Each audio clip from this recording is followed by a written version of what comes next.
పవన్ మంచి కోరుకునే వ్యక్తి నేను. ఎందుకు అంటే ఒక ఆల్టర్నేటివ్ పాలిటిక్స్ కావాలని కోరుకున్నవాడిని నేను. మొదటి నుంచి కూడా పవన్ విషయంలో అదే ఫార్ములాని ఫాలో అవుతుంటా. మరీ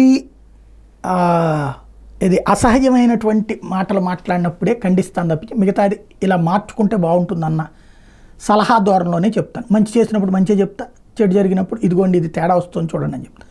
ఆ ధోరణిలోనే చెప్తున్నాను. 6 కోట్ల రూపాయల విరాళం అద్భుతం. చెరొక రాష్ట్రానికి 2 లక్షల రూపాయలు, అదే 1 కోటి అన్నట్టు వెరీ గుడ్. ఇంకో 4 కోట్ల రూపాయలు పంచాయతీకి 1 లక్ష అప్పుని ఇచ్చామంటున్నారు.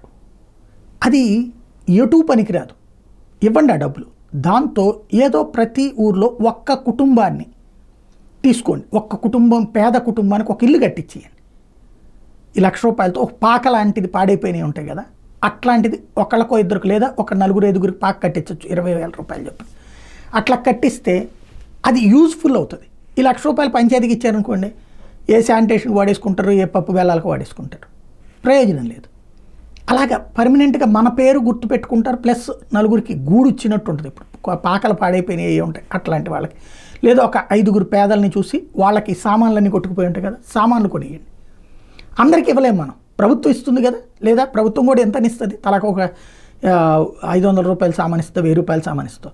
బట్ మనం ఒక 5 కుటుంబాలు నిలబెట్టిన వాళ్ళం అవుతాం. ఇది నెంబర్ 1. అది ఊరికినే డబ్బులు ఇంత కష్టపడి సంపాదించుకున్న డబ్బులు వృధాగా పోకుండా ఒక బాధ్యతాయుతమైనటువంటి ఆస్పెక్ట్ నేను చెప్తున్నాను. రెండో కాన్సెప్ట్ ఏంటంటే అనవసరమైనటువంటి వాటిని భుజాన్ని వేసుకోవద్దు, నెత్తిని వేసుకోవద్దు.